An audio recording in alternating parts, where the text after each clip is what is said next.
চাঁদপুরের কচুয়া উপজেলার পালাখাল মডেল ইউনিয়নের পালাখাল গ্রামের অর্ধশতাধিক পরিবার আকস্মিকভাবে পানিবন্দী হয়ে পড়েছে। গ্রামের পালাখাল দিনিয়া মাদ্রাসা মাঠের একই চিত্র।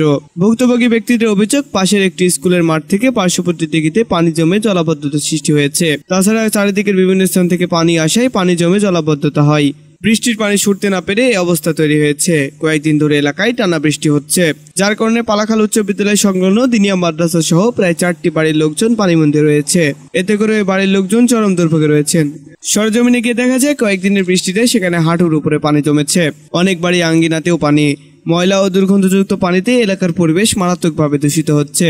আগে এলাকায় জলাবদ্ধতা ছিল না, পানি চলাচলের নিরসন না থাকায় এই জলাবদ্ধতার সৃষ্টি হয়েছে।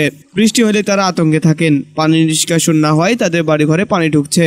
পানির নিচে তলিয়ে থাকা সড়ক দিয়ে হেঁটে চলাচলের উপায় নেই বললেই চলে, যাতায়াতের বিকল্প কোনো পথ নেই। এই ভোগান্তি কবে দূর হবে তা জানেন না তারা। ভুক্তভোগী শাহাদাত হোসেন, মিন্টু, মাওলানা মুস্তাফিজুর রহমান, বিল্লাল হোসেন সহ একাধিক লোকজন বলেন, কয়েকদিনের বৃষ্টিতে জলাবদ্ধতায় আটকে গেছি আমরা। পানি সরে না যাওয়ায় চরম ভোগান্তির মধ্যে দিন কাটাচ্ছে। মাদ্রাসার পাকের ঘরে পানি, শ্রেণীকক্ষেও পানি। পানিবন্দী হয়ে রাতে না ঘুমিয়ে কাটাচ্ছি। হাঁটু সমান ময়লা পানি ডিঙিয়ে ছেলেমেয়েরা মাদ্রাসায় যেতে চায় না। গত এক সপ্তাহ ধরে এলাকায় পানি জমে থাকায় যাতায়াত করতে পারছি না। জলাবদ্ধতা নিরসনে দ্রুত স্কুল কর্তৃপক্ষ, জনপ্রতিনিধি ও উপজেলা প্রশাসনের সুদৃষ্টি কামনা করেছেন এলাকাবাসী। আজকে এক সপ্তাহ ধরে অতিবৃষ্টির কারণে আমাদের এখানে কিন্তু কোনো সময় পানি জমতো না। আমরা বন্যা হইলো এদিকে পানি আসতো না। অতিবৃষ্টির কারণে আমাদের দিকে সব জায়গা পুরো পানি, কোথাও নিষ্কাশনের ব্যবস্থা নাই।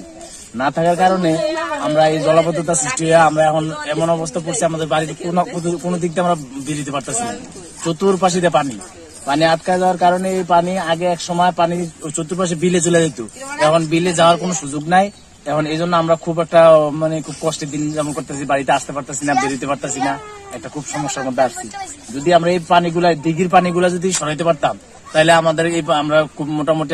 কচুয়া থেকে মাসুদ রানা, বাংলা 71 টেলিভিশন।